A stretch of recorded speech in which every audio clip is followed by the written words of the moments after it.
Blog Talk Radio. Hello, everyone in the franchise world. My name is Paul Segreto, and this is Franchise Today. I apologize that we were off the air last week as my co-host Stan Friedman and I were attending simultaneously and traveling at the same time from different locations to Franchise Expo West, which for the first time was in Denver, Colorado. It was a absolutely fantastic event.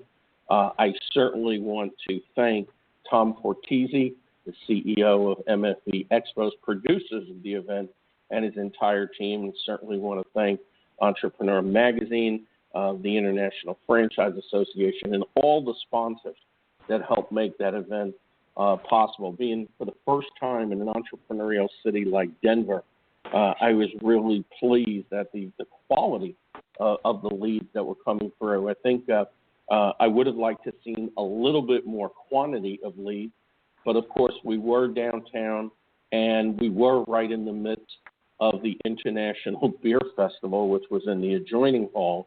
80,000 people at that event over 3 days. It was really a great time.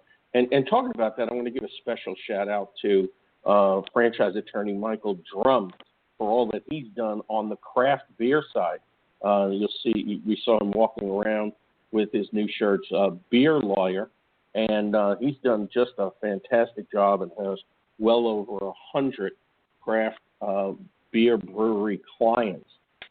Really a great extension from the franchise world with a lot of branding involved. God, it was a great event, as was the MFV Franchise Expo West. And, of course, talking about Stan Friedman, Stan is not with us today. Stan is celebrating the Yom Kippur, or recognizing the Yom Kippur holiday today. And I wish him and his family and Randy a very easy fast as they go through this day of atonement. So coming up in the franchise world, of course, we have FranTech coming up here in Texas, where I'm located, towards the end of the month. And then in November, there'll be the Emerging Brands Conference down in New Orleans. And then, of course, there's the Restaurant Finance and Development Conference by Franchise Times, which will be in Las Vegas later in the month.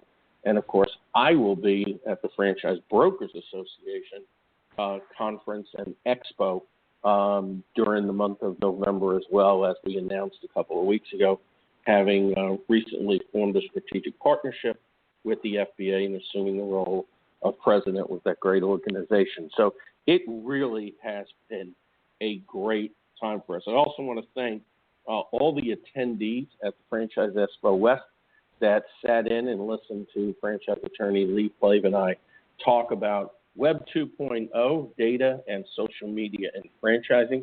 I know it was a 3.5-hour symposium, and it could be quite boring at times, but definitely some great information to really protect your business in a time of data breaches and information that lives on longer than we could ever imagine. So today we have a very exciting show, and I want to thank our friends at Fishman Public Relations for referring this guest today. And it was interesting, as I was preparing for the show, I found a great article online, and that's what stimulated the title of today's show, Why Not You? Because our guest, Andrea Scott, the co-founder and CEO of Skoah, it was these 3 words that she would tell herself, her 15-year-old self, way back when. Why not you? Andrea, welcome to Franchise Today. Good morning. Thank you. So let's start right with that. Why not you? How did that come about? What was your thought process back then as a 15-year-old looking in the mirror? Well, I think that there's a bit of a sort of mystique around what and who successful people are. And I remember being in the shower and washing my hair and looking at all of the various products that were sitting on the bathroom shelf and thinking about different ideas. And just, it was a really simple thought in my mind about the fact that really the idea behind every single product that we have really just came from a regular person. And there was really nothing special in general about the idea and where it came from. And it just occurred to me, why couldn't it be me? Why does it have to be, somebody that we already know super well as being the one that comes up with the ideas? And from there, it's just a bit of a reminder that, it really could be me. It could be the person next to me. We all have the capability of being, the next great entrepreneur. That's a fantastic story. And I had read an article, I guess it was an interview that you had done back in July on a site called She Built That, Empowering Female Founders. Really an interesting site. And, of course, I'm extremely passionate about entrepreneurship, and I love all the different groups within entrepreneurship, whether it be females or minorities or males or whatever the case might be, always seems to have a different perspective. And, of course, as we know, franchising is just, growing in leaps and bounds by a lot of very, very talented females just like yourself. And I want to take a moment to shout out to Debbie Schwepp and her team at Nothing But Cakes, who actually was recently acquired or partly acquired in a buyout with a private equity group. I mean, that to me is, right there, one of the all-American dreams. And, of course, there's so many great female entrepreneurs in the franchise space, and the list goes on, and many, many of them have been on the show, including Shelley Sun and Catherine Monson, Dina Dwyer-Owens, and Mary Kennedy Thompson, and the list just goes on and on and on. I always marvel at it. And I always say, I think that to me, within franchising, what really works well is that, females certainly are much better than their male counterparts when it comes to relationships. And, of course, franchising is all about the relationship. But let's go back a second to you growing up. I had read that, whether it be selling lemonade or, I love this, selling your mother's jewelry. Tell us about that, what that experience was like. Well, I think I always had an enterprising spirit, and it just seemed like such a great idea. I had all this inventory sitting around the house. No one seemed to really be concerned about it, and why wouldn't I just bring it outside with the garage sale and just start selling it? But it was a terrible plan after I had to buy back all my inventory and fold up shop. But, I think you work those things out through practice. So the supply chain was broken, so to speak. That's funny. My son, my youngest son, did something similar growing up when Nintendo games came out, and he convinced everybody in the neighborhood to lend them their Nintendo games, and then he set up a card table and rented them to other kids. Oh, I love that. That's brilliant. Yeah, until the mom's on the block said, "Wait, time out! You can't do that." So that was pretty funny.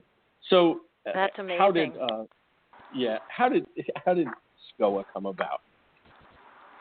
Well, it is an interesting story.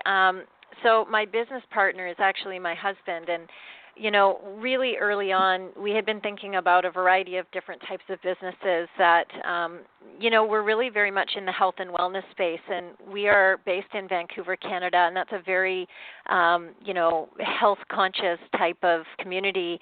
Lululemon was born here. There's a lot of great sort of health and wellness type brands that started in Vancouver, and we'd been thinking about something that, could perhaps do with fitness. We didn't know anything about the spa industry, and as we started to dig a little bit into the space, we read a report, I believe it was Ernst & Young, about this emerging industry called the spa industry and how it was beginning to outpace golf as the fastest growing leisure activity.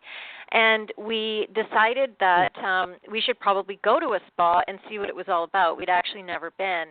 And back then, this was, a very long time ago, there was no Google. There was the internet, but there was no Google. So it was a matter of, relying on the yellow pages and word of mouth to figure out where the best spas were. And I remember going to one that was considered the best in the city, and, Chris and I both walked in the door, and right away, for both of us, we felt very, very intimidated. And at the time, we were young. I was 25, and Chris was probably 30, maybe a bit older. And we walked in the door, and people were whispering. It was very quiet, and we went into our respective changing areas. And I remember putting this massive robe on and feeling a little out of place. The music was some kind of, I don't know, maybe whales mating, something that someone thought was relaxing, and, sat in this lounge for, I think, about 45 minutes and waited until somebody came and got me, and I had my first facial. And it was a pleasant experience. It was relaxing, but at the same time, there were moments that felt very uncomfortable, and there was obviously some discomfort with the treatment itself. I'd never experienced extractions before, and this gigantic steamer came in, into the zone of where my face was and sort of alarmed me. But it was more about the way that I was communicated with, and I was very much told that it was pretty bad that at my age I wasn't using any kind of, spa skincare line, the fact that I didn't know what kind of skin I had, that really didn't make me feel very good. But I came out of the service and I went to the front, and the woman that did my facial was nowhere to be found, so there wasn't much of a personal connection. And I, had these 9 products sitting on the counter that I was being encouraged to buy, although I didn't know what any of them did.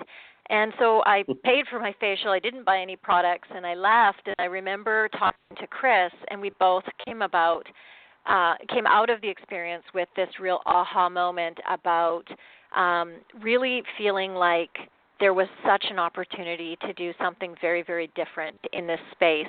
And the hotel industry was changing at the time. That was when Ian Schrager was building the, beautiful boutique hotels in New York. The restaurant industry was evolving, but from what we could tell, because after that experience we went to many different spas, there was not a lot of transformation in the industry. And it wasn't that there was anything happening that wasn't enjoyable. There was nothing wrong with the industry, but what we identified was an opportunity to create an experience that catered to young people and busy people. And what I mean by young is, that's a broad term. It's a younger sort of someone who's open to a new take on an industry. So young can be 25 to 60.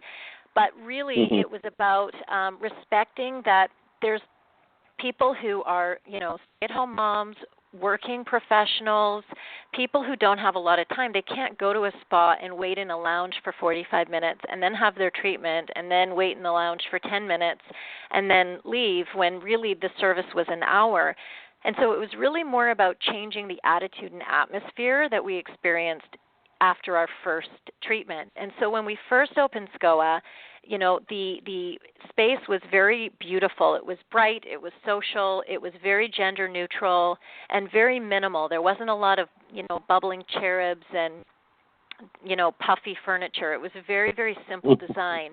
And people really loved that. But more than that, we kept the menu very simple. And early on, we actually did all services. We didn't evolve to the concept we are until 2 years into our business. And initially, when we got open, people right away came in and loved it. And one of the things we did was we put this gigantic jar of Double Bubble right on the front desk. And that was really a reminder for people that, we take what we do seriously, but you need to just remember that this is supposed to be fun. So come in and have a great big smile and let's get going. And early on, I think one of the things that was a huge advantage was the fact that none of us were, neither of us really knew anything about the industry. So the way that we thought about the entire experience was really based on what we thought a customer would experience. And it was a great way to look at the business. You didn't have any preconceived notions. And the people that worked as the estheticians really got to be the experts because they knew more than us. So there was this really great relationship early on whereby we would look to them for their expertise, but in turn expect that they look to us for what the customer really would like. And, about sort of 2 years into our business, we made a lot of observations about the industry, and we had done quite a bit of traveling to what I would call more role model cities like Hong Kong or LA. I think we also went to London, and we started to look at what was happening in the beauty industry. And one of the things we noticed was that the nail bars were starting to get pulled out of the spas. So rather than go to a spa to get a manicure, the higher-end nail bars were really starting to become a big thing. And that's how people were getting manicures more often. They were doing them in very specific spaces. In a couple of those cities, the single-service like the wax bars or the blow-dry bars were starting to become more known. This wasn't happening yet in Vancouver. But we really felt that that was something that would come to Vancouver. But we also noticed a lot about how our estheticians gravitated towards various types of services. And what we noticed was that, most estheticians don't love giving or performing waxing services. Now, there's the odd one that really loves it, but, it isn't a type of experience that people come away feeling great after. They don't look forward to getting their legs waxed. And estheticians are usually, they get involved in the industry because they're very kind, giving, warm people. And so that kind of makes sense. We talked a little bit about what we saw with manicures and pedicures, but what we noticed about facials was that people really built a relationship with us when they had a facial. And a lot of that had to do with the fact that we communicated very differently with them. We were always explaining what we were doing, talking to them about the products we were using, even though they weren't our own yet. And estheticians typically love doing facials because they really tap into everything that they've gone into the business for, but also they tap into a lot of the knowledge that they learn when they're in taking their aesthetics courses. And so in 2003, we'd also been thinking about developing a product line, and that was a long process, and I can talk about that separately. But long story short, we decided to create a different type of business whereby we would offer a single service, and that was the facial, and we would also offer our own product line alongside that and have those two things work very closely together. And that at the time was completely crazy to people. They told us that we would never be able to operate a spa with a single service. That just didn't happen. And we really thought that that was going to be the wave of the future with the industry. And that was sort of also around the same time, if you think about the massage envies of the world, they built a fantastic business based on a single service. And there's lots of other similar businesses like that. The blow-dry bars, the nail bars, there's all the waxing bars. This is really, in a lot of ways, how people have learned to take care of themselves. But there's really nobody out there with a concept identical to ours. And there's all kinds of great spas that offer facials, but most of them also offer other complementary services, or they don't have the proprietary product line like we do. And when we took everything off the menu, we actually coined the phrase personal training for your skin.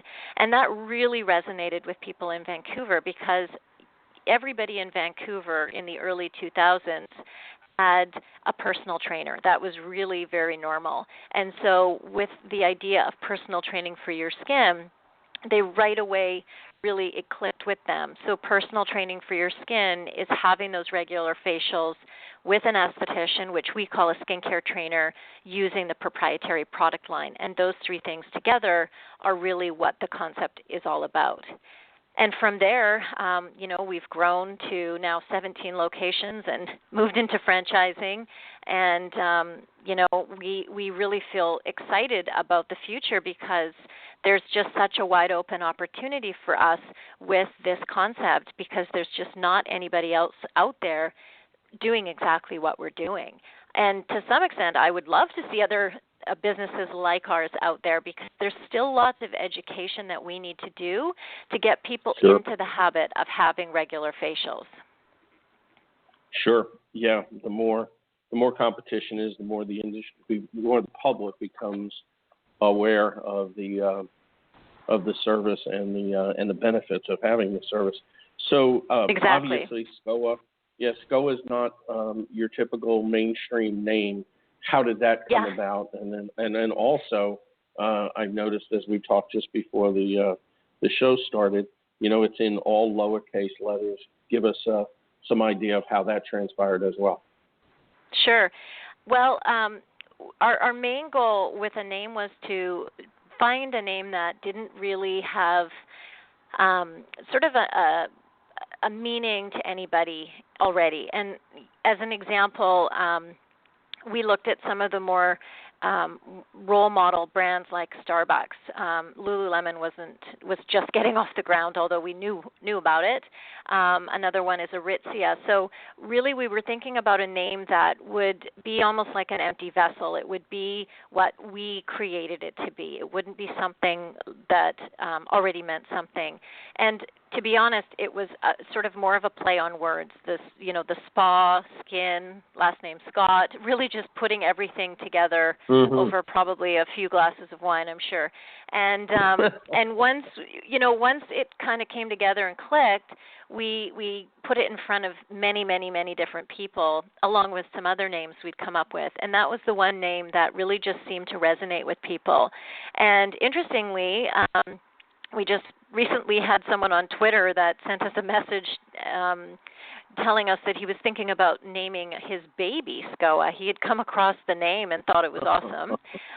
So that was kind of an odd story. We've never had that happen before, although I do have a customer in Calgary who named her dog Skoah. So there's definitely something about the name that people sort of feel attracted to. And in terms of having all of the letters of the name lowercase, we didn't want to create a logo. We actually wanted the logo to be the brand name.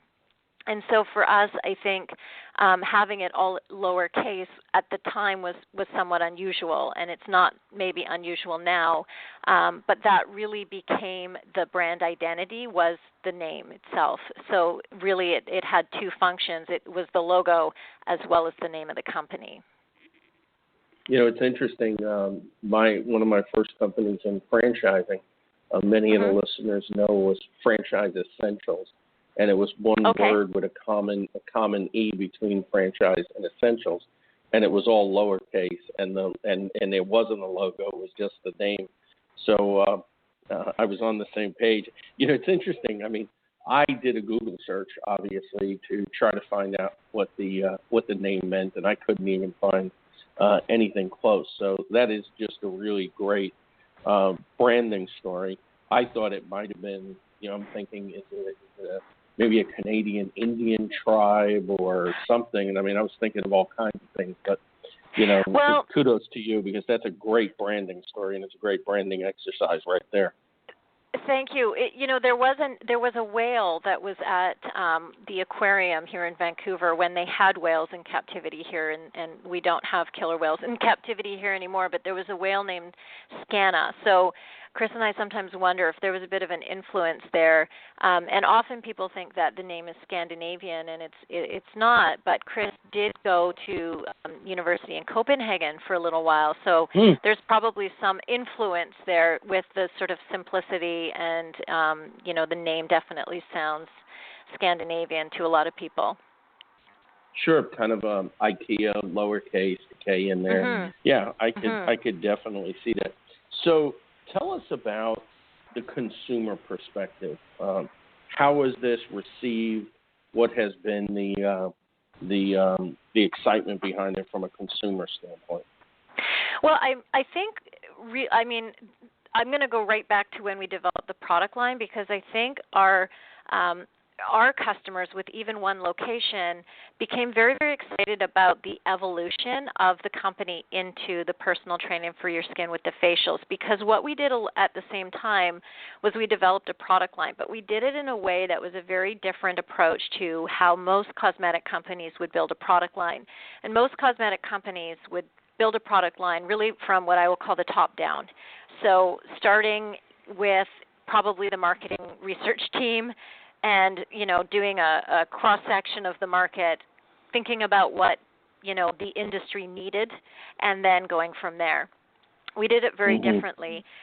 When we launched our product line, we had been paying really close attention to, we actually brought in two polar opposite types of products before we had our own product line to actually learn what not just the customers did with products and what type of philosophy around products they gravitated towards, but we also wanted to see how the estheticians approached different product lines, because that's a very important part of communicating the products. And so we brought in a natural plant-based product line, and then we brought in a very systematic product line. So it was one of those lines that you had to buy, a 4-step program, came in a box, and it had, a lot of very scary science names on the ingredient list. And what we noticed was that almost all of our customers really loved the idea of the natural plant-based product line. And that would be what they would want us to use in their facial. And the estheticians initially liked that too. But when it really came down to figuring out what to use in the facial for certain types of skin conditions, the estheticians didn't love that plant-based line for a number of reasons. The first was there was really very little efficacy. The product wasn't actually doing anything. It had a lovely story. It smelled beautiful. It had lots of different plant-based ingredients, but there weren't any real active ingredients that made some kind of a transformation in the skin. And that really wasn't okay with the estheticians, because they want to see results. They want to change something in someone's skin. The customers would, again, they loved the idea of it, and they would buy a product once, but they didn't make any repurchases. So they just didn't buy that product again. And to me, that means it's not working. With the more science-based line, during the services when we used it, estheticians loved it. They got results. But it was very difficult to sell because we couldn't explain the ingredients, and nobody wanted to buy 4 or 5 products all at once in a set. That was just too much to sort of get somebody new to the industry into thinking about. And so when we developed our product line, our concept was based on, let's start with plant-based ingredients. We need to make sure that, a certain percentage of our product ingredient mix is natural. And we're at 70 products now, and our products range between 90 and 97% natural plant-based ingredients, but they have to have efficacy. They have to work. And there's lots of ingredients that are plant-based and natural that are incredible active ingredients. Glycolic acids from apples and grapes, for example. We have a plant extract blend that goes into all of our products. But there's also an important function for science in skincare, and it's really quite amazing what's happening with the industry and with the evolution of ingredients. And we use a lot of peptides, for example. We're now using 5 different peptides, which really change how the skin responds to a cosmetic. And so for us, it's really important to bring those two worlds together, but to also be able to use active ingredients that we can explain. We can explain why they're in the product, what they do. All of the active ingredients we use have third-party studies done on them, so we can actually speak to what they can expect from the product, not just, it's going to get rid of redness. Well, we can speak to the percentage of people when they use the product in the third-party study that we did not do. We can speak to what they can expect from a result standpoint, because it's important to set expectations for people. And so when we started our product line, what we did was we started with 5 products, 2 cleansers, a toner, and 2 moisturizers. And then because we only did facials, we had our professional products that we used in the facials, and we would get feedback all day long from customers about those products, but also from the estheticians who were giving the facials.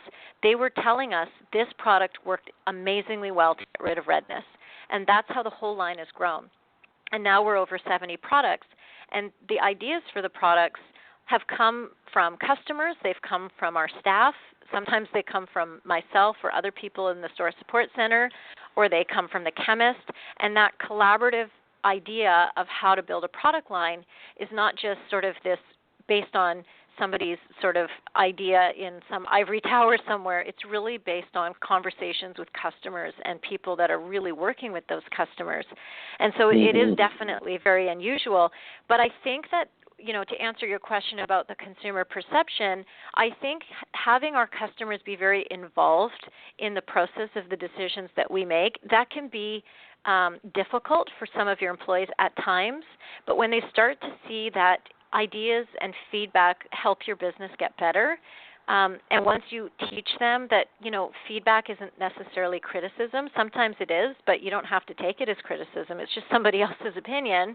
And then build that into making yourself or your business better, it's been really, really powerful. And so our customers in a lot of ways have really grown up with us and really supported how we've evolved and changed as a business. And I think that, that's really important, having those customers that, support you. And even through announcing that, just earlier this summer that we were beginning to franchise because we had not started franchising before that, the amount of customers that are interested in opening their own franchises, to me, that's really speaks volumes to the experience that we've created and the affinity that they have towards our brand and what it is that we're doing.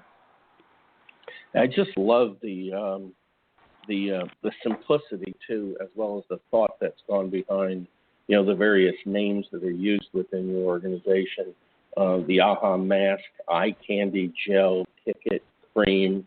Of course, we usually look at labels and see all these scientific terms. So it's nice to, it definitely is a way to feel comfortable. Also love the names of the different workouts as they're described on your website, Facialicious, Fit Skin, Power, Manacle, Extreme, and then it goes into the different Glow Facial, Rewind Facial, Detox Facial. I love the correlation with personal training. I think it's great. So when we come back from the break, I want to talk a little bit about your entry into franchising, and of course, I'm going to talk about the biggest franchise in the world, which is family, knowing that you're also juggling, family life along with your business life.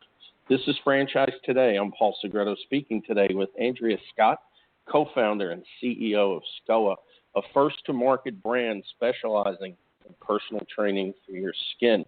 Franchise Today is brought to you by FRM Solutions, offering best-in-class CRM and document management software, specifically for managing franchise relationships. Built in industry-leading Microsoft Dynamics CRM, FRM Solutions are both cloud-based as well as fully accessible right from inside your Outlook inbox. With FRM, you'll spend more time focused on growing the business while their systems and solutions take care of effectively managing workflows and collaborative communication with prospective and existing franchisees. You can sort, report, and dashboard all of your vital data and empower your team to accelerate franchise sales, streamline your store opening process, and better manage day-to-day operations, unit-level performance, and, of course, compliance. No hassles, no long-term contracts, no excuses, just solutions. FRM Solutions on the web at frmsolutions.com. Franchise Today is also brought to you by Franchise Foundry, a business accelerator boasting more than 30 years of experience helping emerging brands bring sustainable growth to their franchise concepts. Franchise Foundry utilizes a hybrid coaching and consulting approach that fosters effective solutions for their clients in several aspects of the business, including general, operational, and change management, traditional and digital marketing, relationship and business management, and, of course, franchise recruitment and development. The Foundry also assists brands with raising capital and the exploration of mergers and acquisitions. Learn more about their expanding list of clients across various industry segments at franchisefoundry.com. That's www.franchisefoundry.com, and that's for my team at the Franchise Foundry. Well, Andrea, you entered franchising well before you thought you did. Of course, raising a Mm-hmm. family of 4 kids, husband, 2 dogs, and balancing a growing business. How do you manage all that? And I know our listeners are dying to hear that, because that seems to be a magical formula.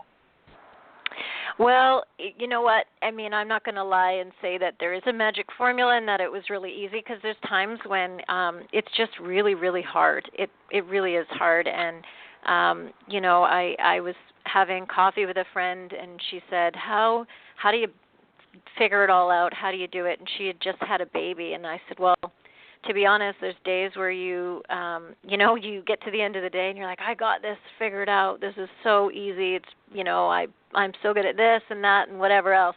And then the next day you have the complete opposite feeling, where you feel like you're just like barely keeping your mouth out of the water. And that's really the best way I can think of to summarize it. But I do think that overall, kids can be very flexible if you give them the opportunity to be flexible. And I've always believed that flexibility in life is actually one of our most required skills in not just your personal life, but in your work life as well. And so they've had to learn to go with the flow and be more flexible. And so if we're away on vacation and I need to get on the phone, or I need to do something, or Chris as well, that's a part of our life. And they understand now that that's the reality of the life that we live, having our own business.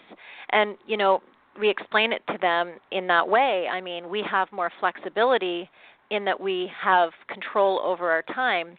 We don't work less. We probably work more than someone maybe in a different type of environment. However, we can decide to work late at night if we want to. Nobody is telling us to be somewhere at a certain time.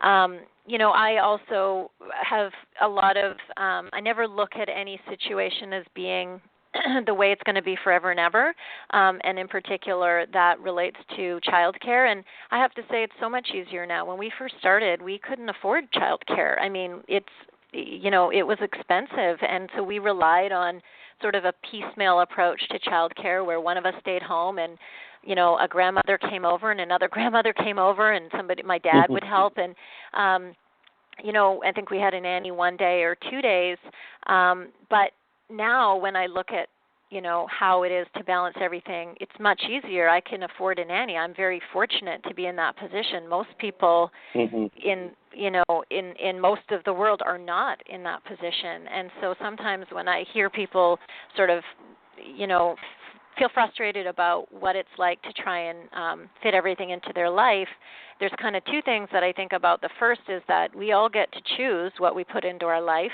and what we don't.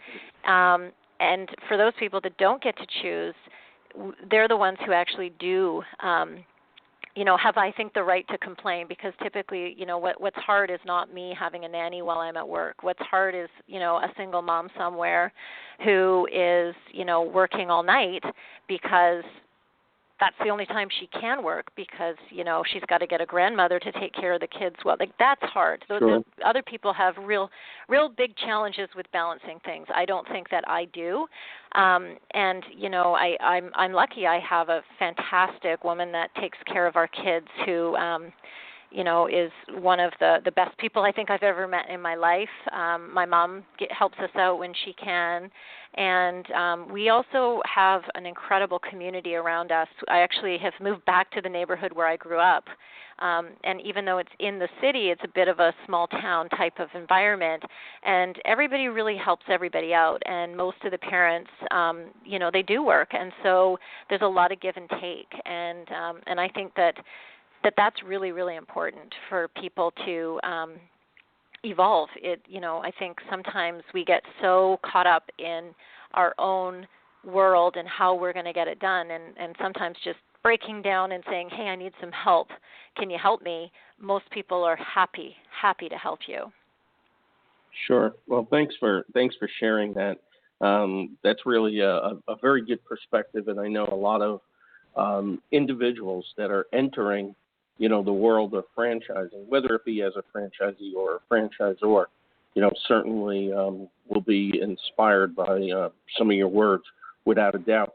So it's interesting, as I was reading about, the launch into franchising. You and your husband own multiple locations. I think I had read 14, and Yep. we're expanding into Seattle and realized that the Seattle market was a little bit different than the Vancouver market. And you looked at, I guess, a license deal that you had done back in Boston and why they were successful, and realized that, the knowledge of the local market obviously went a long way to contributing that. And am I correct in saying that was one of the factors that led you to consider franchising? Yes, exactly that. I think in some ways it was a situation where you don't realize you're kind of already doing something that you actually should really be doing more of. So when we met Pete, who owns the Boston locations, we had 3 locations, that was it, in Vancouver. And Pete was a customer of ours who came in and had a facial, and he had gone, I think he went to Yale. He was a lawyer, had worked in law for a number of years, and realized that he really didn't love it. And he stumbled across Skoah on a trip to Vancouver and really was captured by the phrase personal training for your skin. And he really wanted to bring that to Boston and, sort of be the lead with Skoah in Boston. And we had never really we'd had people ask about franchising, but it wasn't something we had even thought really about doing very seriously, because we only had 3 stores. We knew enough about franchising to know we didn't have any systems in place that we really could sell. And so when Pete approached us, and this was now probably almost 7 years ago, it was 2010, we said, well, sure, that's great, but what are you buying? We're not a big enough brand yet. But he was very persistent, and we really liked him. We knew he would be a great partner. And we, spoke to our lawyer in the U.S., and he said, well, this would be a great situation for a license deal because, we have our own product line. So we set it up as a licensed dealer arrangement, and he's opened now 2 locations, the first one being in the South End, and the second one is more recently opened in Chestnut Hill.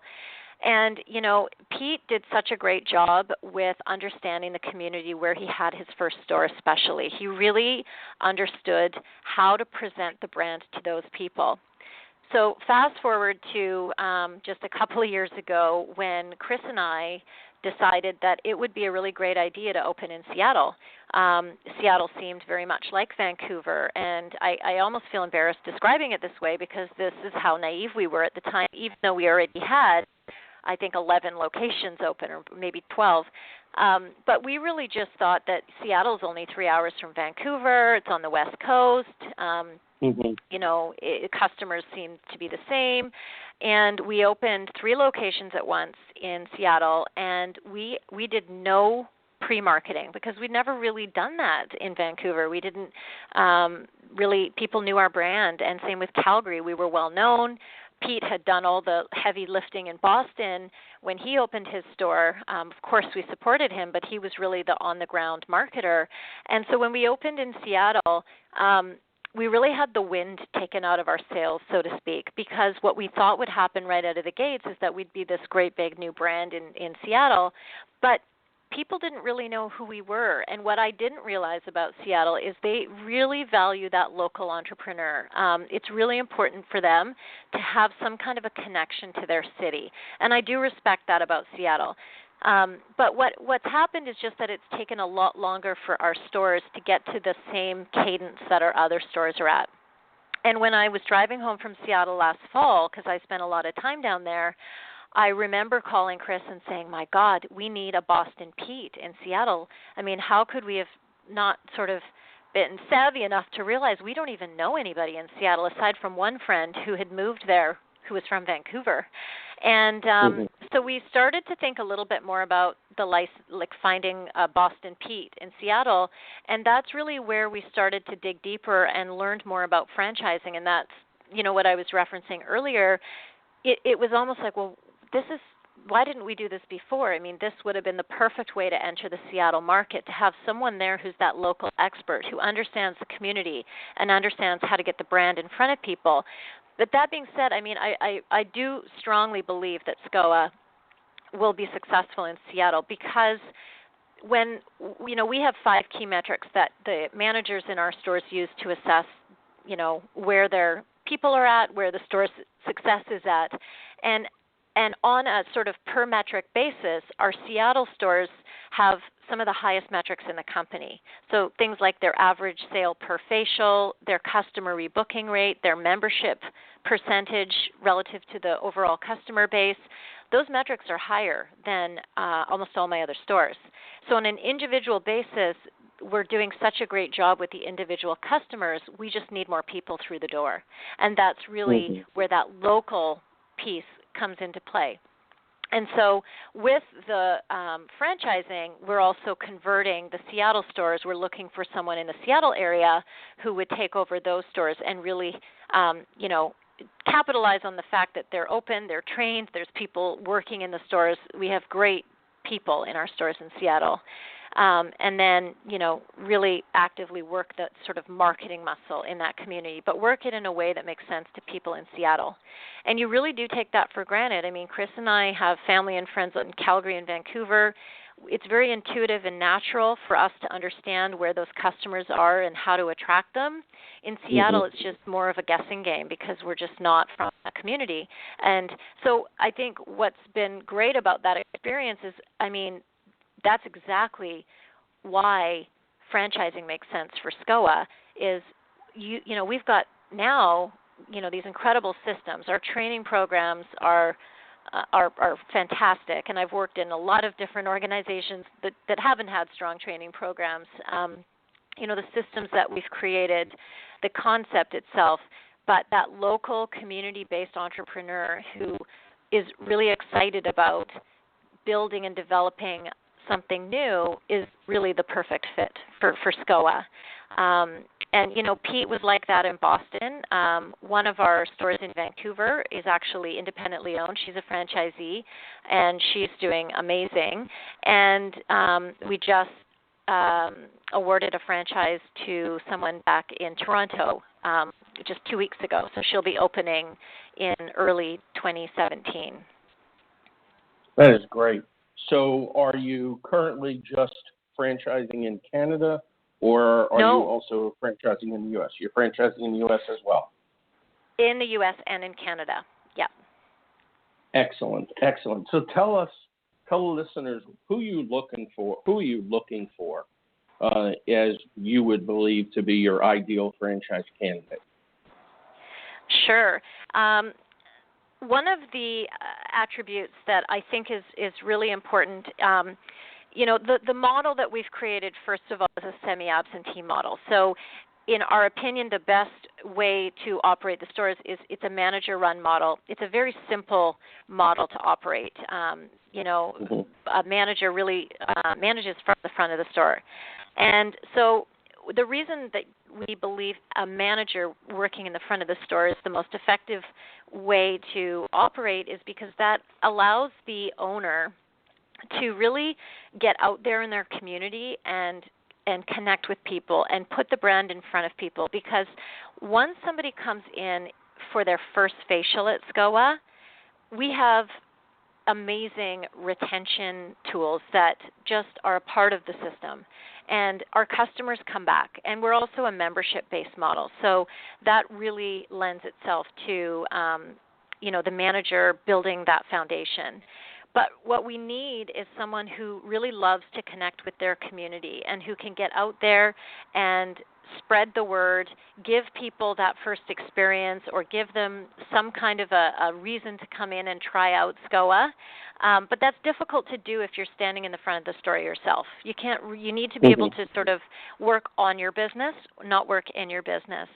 And that is exactly what Pete did in his community. That's exactly what Chris and I did in our communities.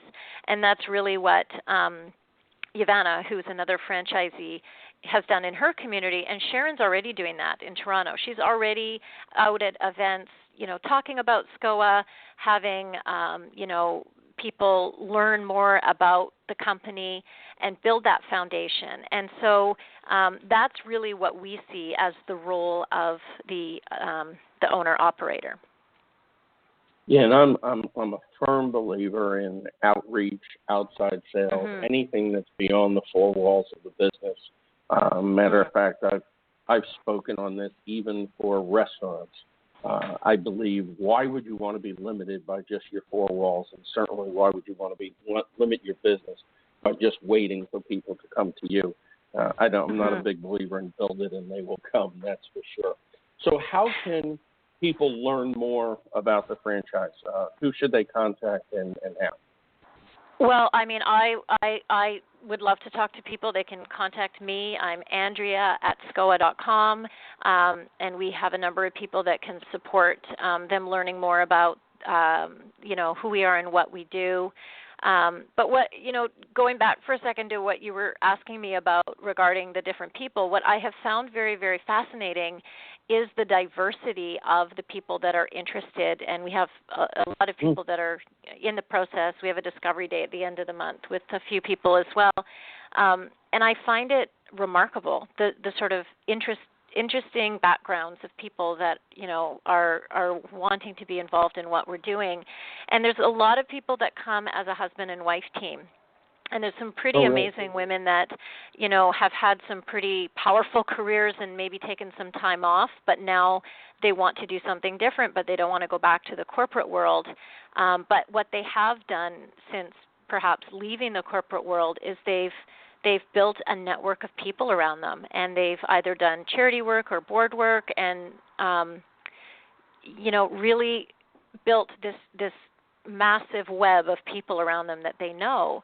And that to me has been fascinating, just to see the level and depth of how people are attracted to what we're doing and how they're thinking about it.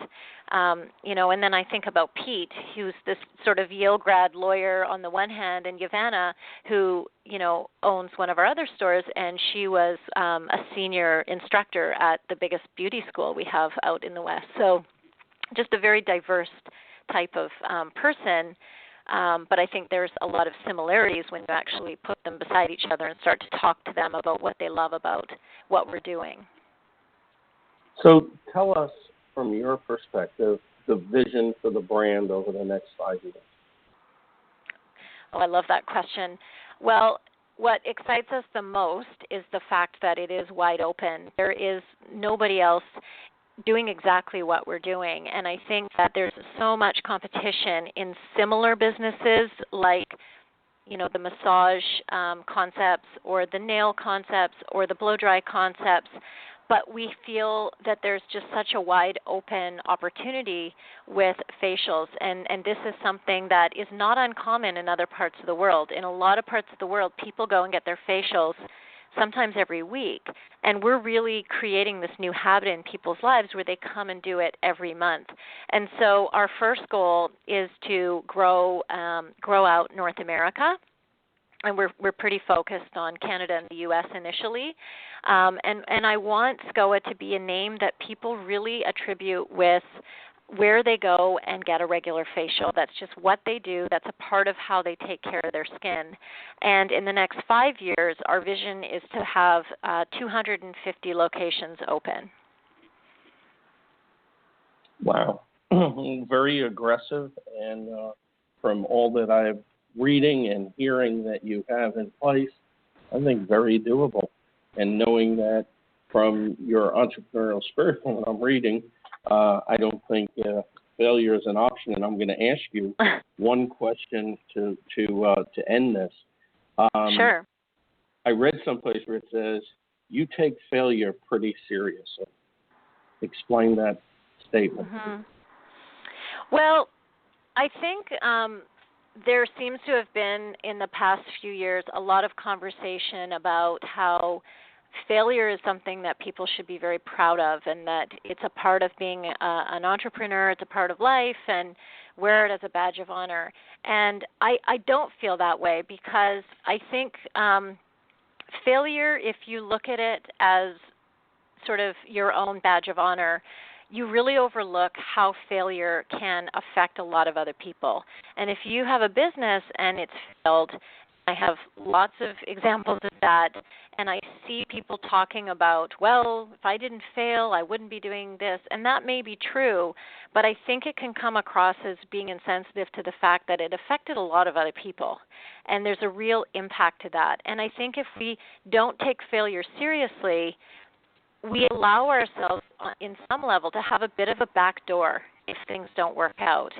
And I think, if we accept that it's okay to fail, then I don't know that we are completely committed to succeeding either. And failure is inevitable in some way. There's always going to be things that happen, and I do believe that we have to get through our failures and find the positive from them. But I don't agree that it needs to be this great big thing that we, wear as sort of a badge of honor. And I think sometimes we see people talking about failure, and to me they're not real failures, they're just mistakes. And there's a big difference between a mistake and a failure. Failure is much more impactful. So that's my opinion on failure. Well, I love it. I've written an article, and I'm intending on sending you a copy of it after I'd the love show. to read It's called The Fear and Consequences of Failure. And it's from a personal experience. I have a lot of the same thoughts as you do. And I do believe too many people wear failure as a badge of honor. Certainly we should learn from it and rebound from it. I mean, that obviously are two key points. But I certainly don't wear it as a badge of honor, having gone through almost a catastrophic time myself. So we live and learn, and we're better for it. Well, Andrea, I really appreciate you taking the time from what was probably a very busy schedule to be my guest today on Franchise Day. I really do appreciate it. Thank you for having me. It was a wonderful conversation. Thank you. Same here. I really appreciate it and enjoyed it immensely. Well, that's another show for Franchise Today. Next week, Stan will be back with me. And, of course, we'll be live, same bat time, same bat station. Until then, my name is Paul Segreto, wishing you the best, the very best, in this great, great thing we call franchising. Franchise Today is out.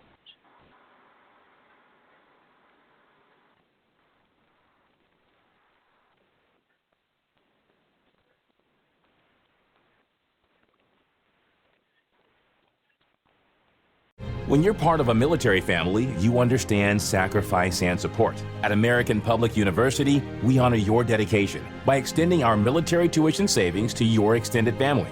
Parents, spouses, legal partners, siblings, and dependents all qualify for APU's preferred military rate of just $250 per credit hour for undergraduate and master's level programs. American Public University. Value for the whole family. Learn more at apu.apus.edu/military.